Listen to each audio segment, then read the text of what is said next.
and that y'all can put a rock up and they won't come in, and you go down a road that never ends. Y'all buy all that though? Our house collapsed for no possible reason. You buy that, but y'all don't buy the worms crawling in. Y'all, get out of here. Hello, beautiful people. Welcome back to my channel. In this video, I will be recapping episode 6 of the series From. Now, the top of this episode pretty much starts where last episode left off at, where Boyd is trying to talk to Kenny's mom at the diner, and we see that they are sitting down together. She is open to talking with him. She isn't as ridiculous as her son, but Boyd is having a conversation with her, trying to tell him, it's like he's trying to not make excuses for Sarah and for the situation. He's being empathetic. He tells her that he understands what it's like when this place takes someone you love from you, but he tries to get her to understand that he pretty much is in a position where no matter what he needs to utilize, he only cares about getting these people home, getting her home, getting Kenny home, and whatever he has to sacrifice to do that, if it means having Sarah here, that's what he is willing to do. He pretty much just feels like whatever I got to do to get these people home, that's the main objective. Everything else is to the side. Now, that's when Kenny behind come in. What are you doing here? But Boyd is just like, you know what? Okay. And he gets up to start to leave. And then we end up seeing Boyd in the church, and the church is empty. Like all the little pews and stuff that was in there, there's nothing in there. It's empty. And we see that music box, the same music box that we saw in the place where we met Martin. And it's a ballerina, and she just dance around like, you know, Natalie Portman in Black Swan. I'm just like, what the hell is this? And I was confused because I'm like, Boyd, if I was Boyd, I would turn my black ass around and get out of there. But Boyd goes over to the ballerina and he takes her hand, like twirling her around. And I'm just very confused, like, Boyd, we don't know what this place is doing. This could be one of the dead. She be about to rip your guts out. Like, I would not be interacting with this thing.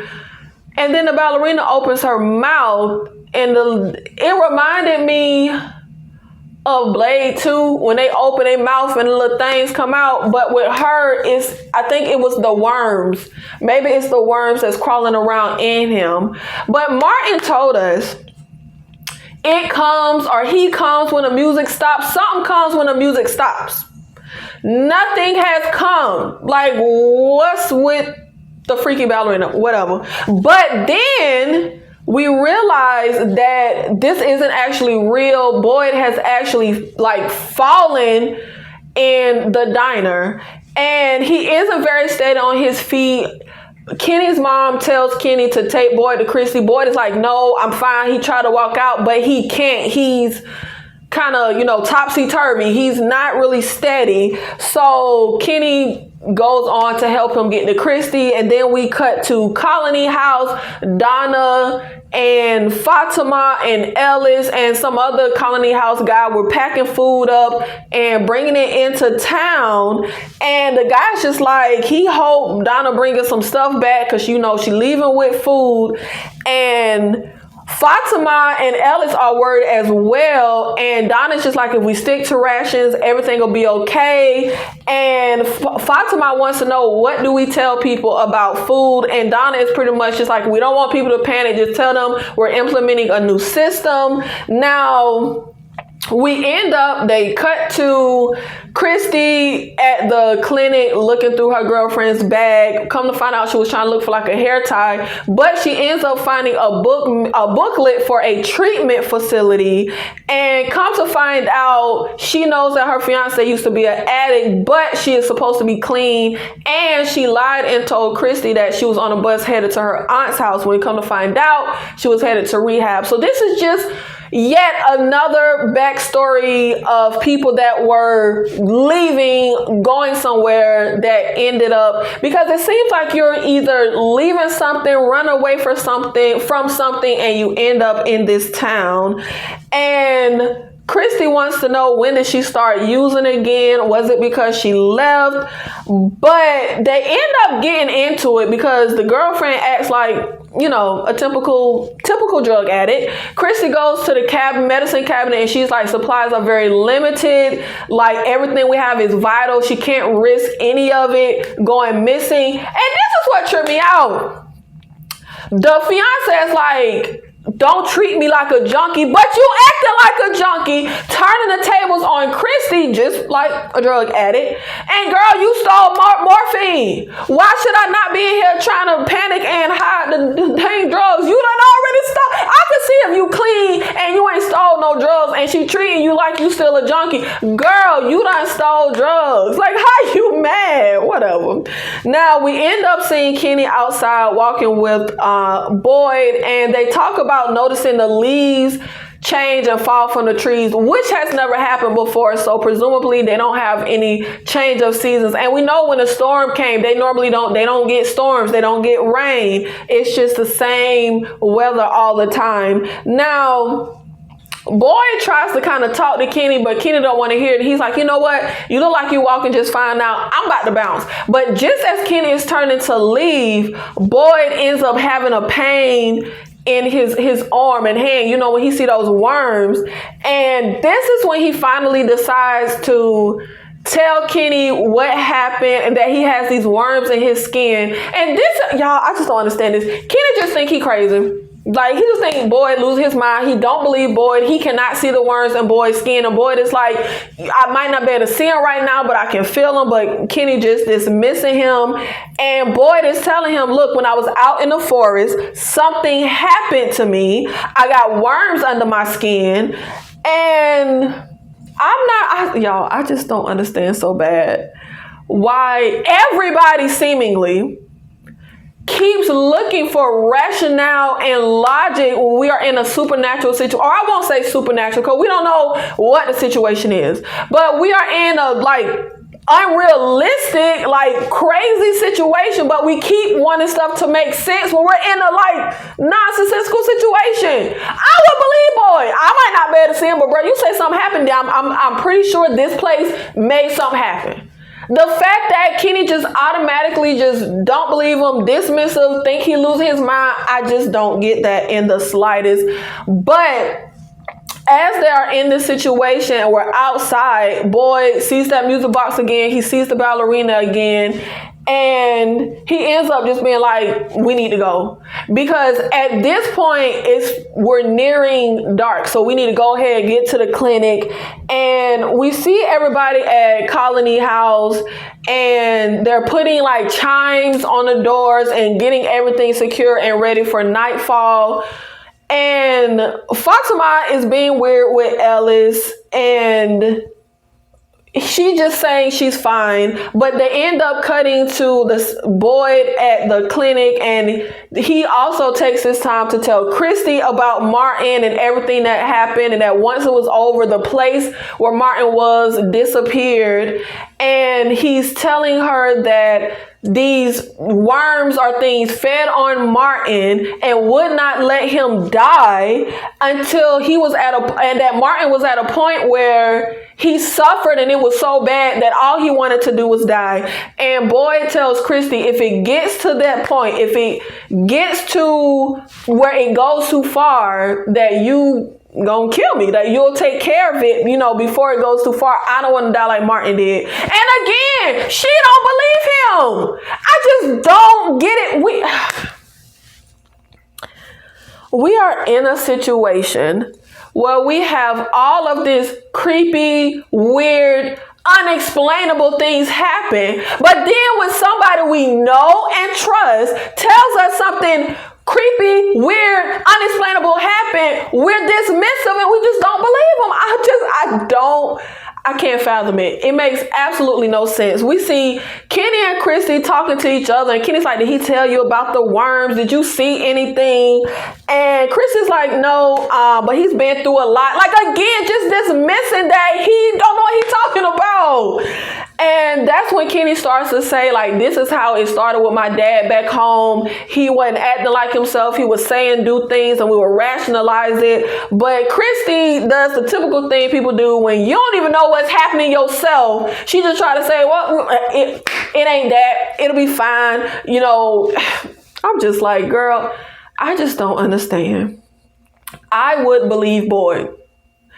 I don't understand why, even when Boyd was trying to talk to Ellis about what happened, and he tried to say he went through the tree and just appeared here, and Ellis is like, so what, you went through a portal? Like, I would believe it. Look at where y'all at. Look at the ish that be happening.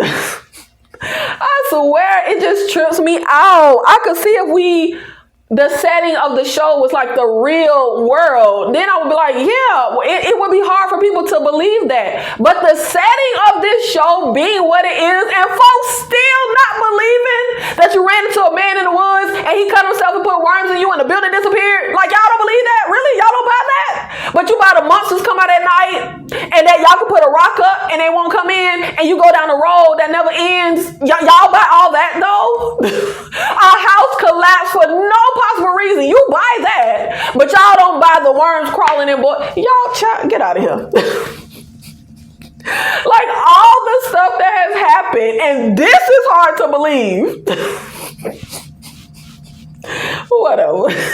I just don't understand why. And this isn't like a madman. This is Boyd. And even if Kenny is mad at him, Boyd is a lot of things, but he ain't gonna just be sitting here like, I just don't understand why they don't trust what he's saying. Like, y'all just jump into he losing his mind. Whatever. Now, they end up jumping to Donna at Kenny mom's house with Jim and his family, and they put in like food together. I want to say they was putting them together like mason jars or something, talking about how long they should last. And Jim is like, Donna, this is barely enough food for a month. That even with rations, we ain't really got no food, and people need to know how bad it is. But I'm with Donna. Like, no, they don't, because all they gonna do is panic, just like you doing right now.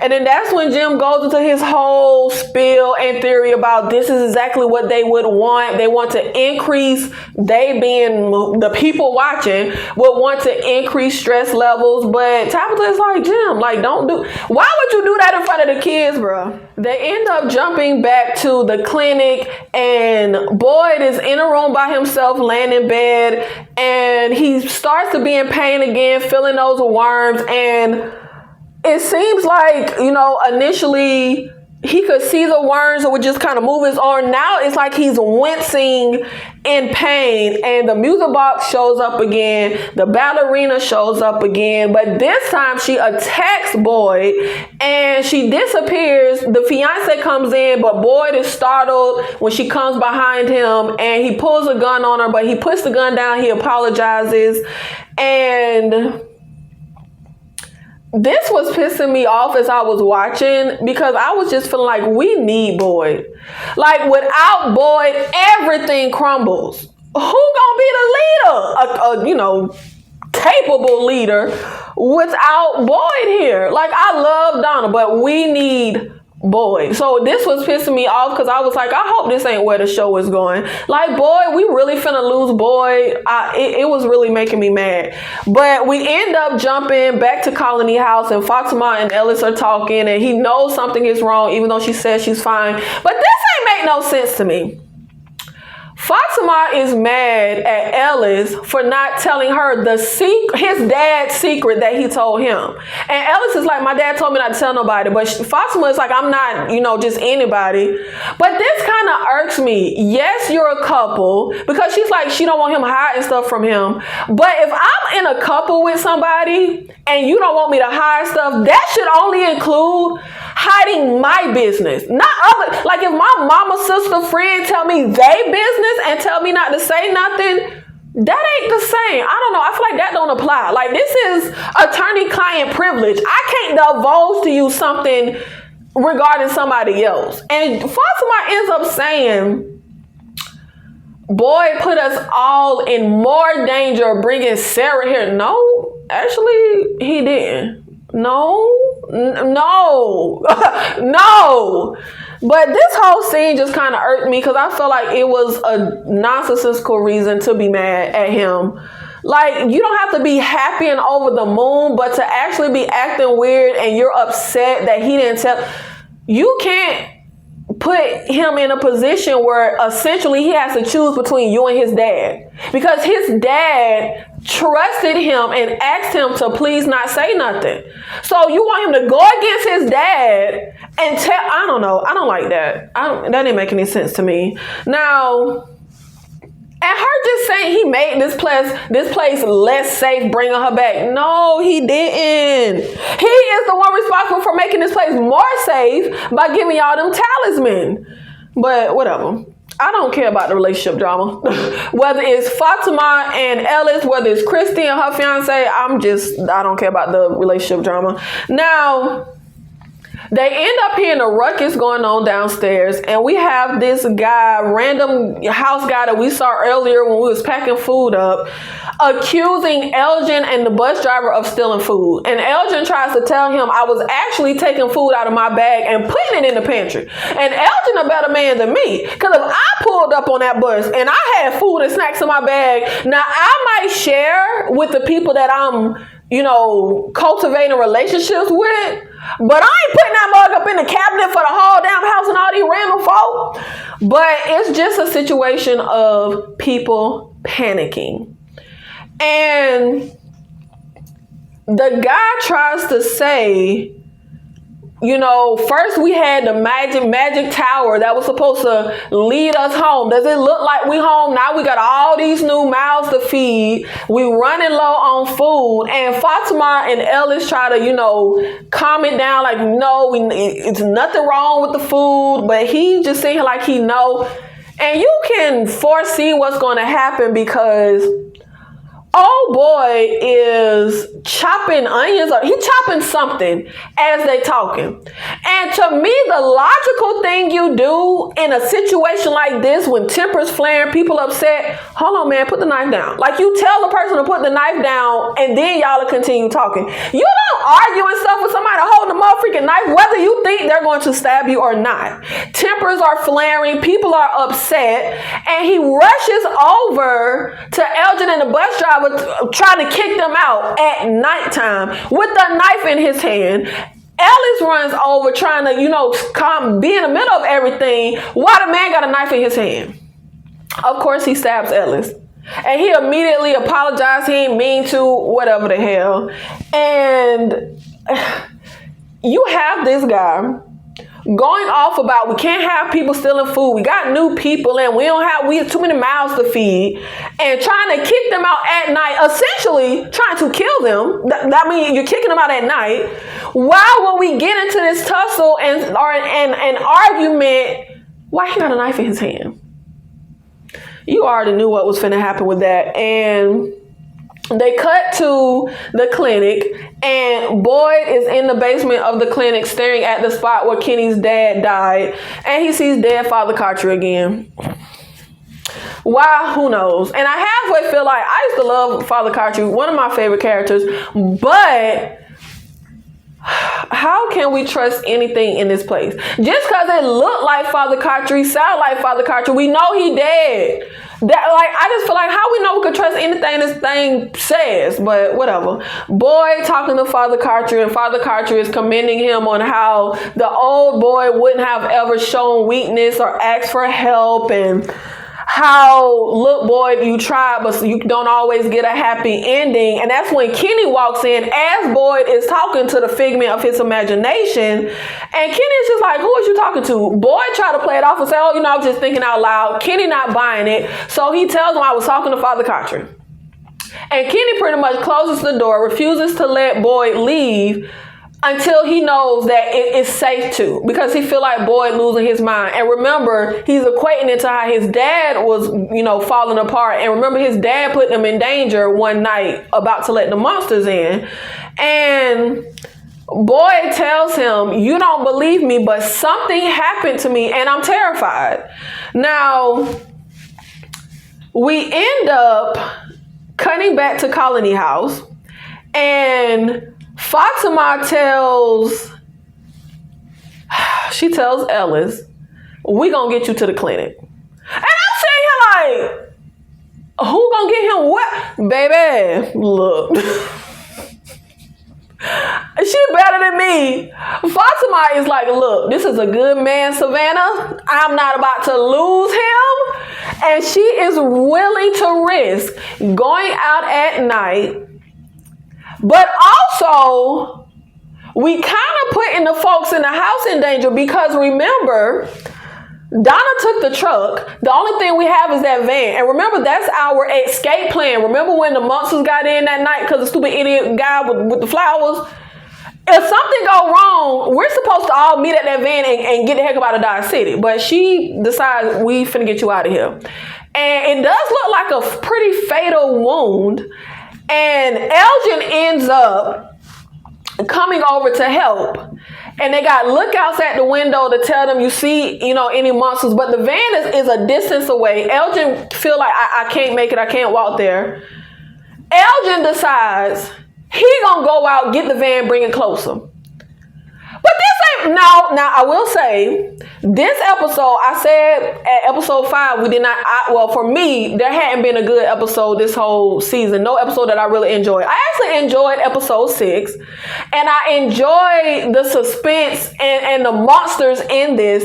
This scene with Elgin going out to get that van, good as hell. But this ain't made no damn sense. Elgin get in the van and baby don't know where the keys at. What if the keys weren't even in the van? Like I would think before I rush out there with monsters, I would have said, yo, where the keys? Like tell me where the keys before I go out there. But that adds to the little suspense of the scene. He's fumbling looking for the keys. He finally finds them and he drops the keys, of course, because they always drop the keys when you're trying to get in the car. And we got all these monsters suddenly converging, and Elgin is able to get over to the house. He gets out of the car, helps get Ellis into the car, which I wouldn't have got out of the car. I done risked myself bringing a van. Y'all could get in the car. But this was such a good scene.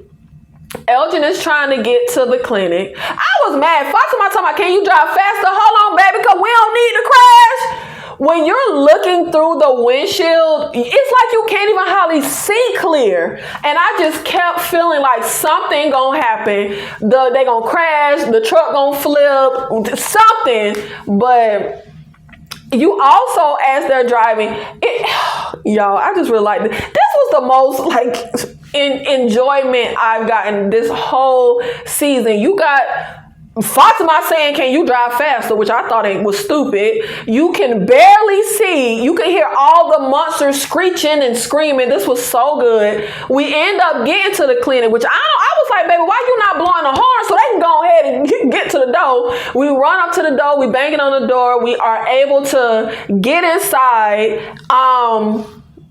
It was just so good. Like, I really thoroughly enjoyed this and how they did it. Everything was just spot on. Now we get inside and Ellis was already in the van saying, I can't breathe. And he's telling, while we're here and we're in the clinic, he's telling Christy he can't breathe. She sees that his lungs or chest cavity, something is filling up with blood, which is, she has to take the pressure off. And, she starts to do a little incision, do everything she needs to do to try and help him. And of course, Boyd comes in, and ain't it crazy how it happens? Nobody shouldn't have been here except Christy and her boyfriend, because it's at night. We all go off to wherever we live. Boyd and Kenny shouldn't even be here, but we just so happen to be here because of what's going on with Boyd and these worms. And we had to just come here and end up staying the night. So we just so happen to be here. And Christy has a little pause in a life-threatening situation because she don't want the girlfriend to know where the medicine is at, but she go ahead and just send her over to get it.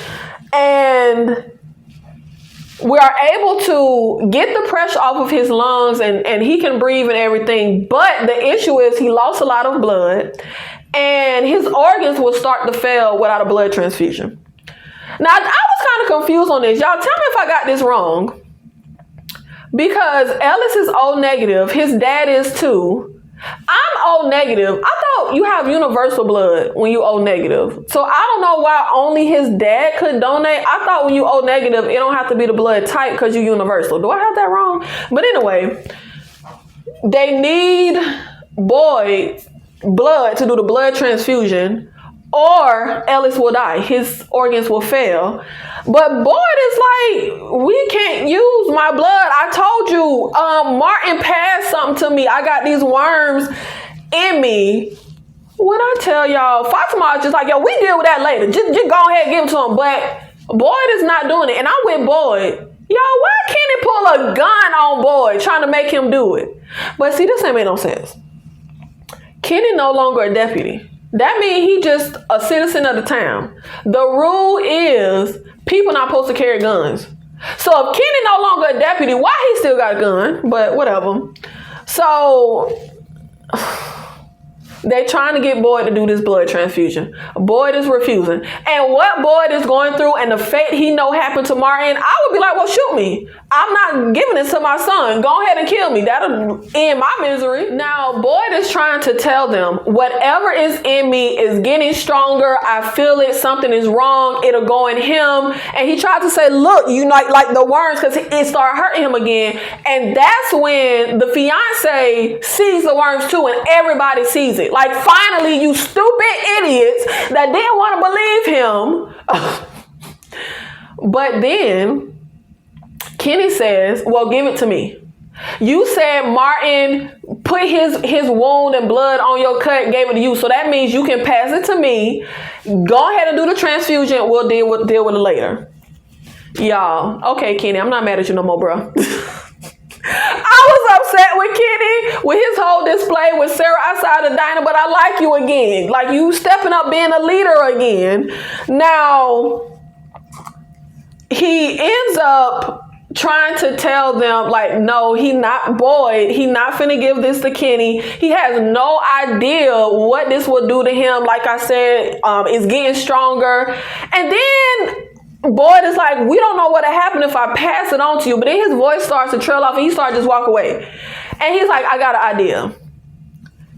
Y'all, Boyd ends up going to the front door and he tells Kenny it has to go somewhere, right? He go out with the monsters. He go out with the monsters. And he's just like, y'all want some fresh blood? Y'all want fresh meat? Like, he pulled the whole Jennifer Love Hewitt. I'm right here. Y'all. And I was wondering how you gonna make this happen, because I'm like, it ain't gonna be just one monster. Like, it's gonna be a bunch of them. And that is exactly what happens. A whole group starts to converge on Boyd. But we also know they don't just kill you and hurt you and attack you because they like to toy around and play with you.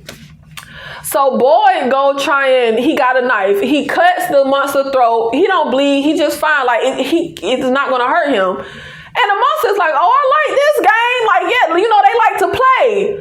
So Boyd cuts himself and puts his blood on the monster's wound. And y'all, it works. It works. The monster ends up getting infected and he falls to the ground. And for some reason, well, not even for, I was going to say for some reason the monsters forget about Boyd, but no, not for some reason, because they see their homie fall down and I feel like they all aghast, like, yo, he fell? Is this part of the game? We still playing? Like, we could get hurt? Like this news to them. So they take their attention off Boyd, go over to their fallen compadre. Boyd runs back to the clinic. His plan worked. Now, I don't know if the monster dead. And Kenny says that to Boyd. He's like, is it dead? And Boyd is just like, you know, we'll see. But I'm saying, like, baby, we need that infection. Maybe it was the monsters that chained up Martin so that he couldn't take them out with the infection. I'm like, baby, we need this. Because we can't hurt or fight back, but we can with this little infection. Now we also see the junkie fiance staring at the drug cabinet, child. Like, Christy, the emergency over, you need to take the drugs, go hide them, because we need this stuff. Now, we also see Donna and Ethan back at the house in the basement putting the food and stuff up. And Ethan tells Donna, you know, can I tell you a secret? I told my parents I wasn't scared, but I am. I don't want to be on the quest anymore. I want to go home. And Donna ends up telling Ethan that when she was about his age, her mother told her that fear lives in us just like any other emotion, joy, love. And that is actually the most important because it makes us brave. So she also tells him that she's also a little scared, but she tells him, you know, without fear, we wouldn't know how to be brave. So, you know, she tries to comfort him, make him feel a little better about being scared. Ellis ends up getting his transfusion. He ends up awake. And I'm still kind of feeling like, how we know Ellis not infected? Like, how we know you put all the infection into them? You just could have put a few worms in him and you still got a few, and now you done gave some to Ellis, but I don't know. Ellis is up, he's good. Fatima walks off for a minute. She has a conversation with Christy. She's crying about how the fact that she almost lost Ellis. And then she hits Christy with a, do you have a pregnancy test? Baby, let me tell you, I'm not having no baby in this place. You don't know what kind of creature, thing, abomination gonna come up out of you and be growing in you. I don't trust this place. You just saw worms and crap and all the mess going on inside boy's body. How you know you pregnant with a like flesh and blood human? Like, I don't know. That's It remind me of when Rick wife got pregnant on Walking Dead. Like, how we know this ain't? And they was worried, what if the baby died inside her and be trying to rip and eat her from the inside? We don't know what's going to be growing inside you, Fatima. Now, we see the monster still on the ground. It hasn't moved. And the episode ends with the conversation with Boyd and Kenny, with Kenny saying, I should have listened to you. I should have trusted you. Yeah, you dummy. Because I don't know. Whatever. It's going to be some more stuff that probably happened and they're just going to not believe. Even though it's a whole bunch of unbelievable stuff happening, we still don't believe when somebody tell us something unbelievable has happened. But I actually enjoyed this episode. 1 out of 6 episodes I have enjoyed. This was actually good. It had some good moments in this one. Still don't really have it's so much stuff that has happened, a bunch of little mysteries and questions that haven't been answered, but it was an enjoyable episode. Thank you so much for watching this video, for supporting the channel. I'll see you in the next one. Thank you.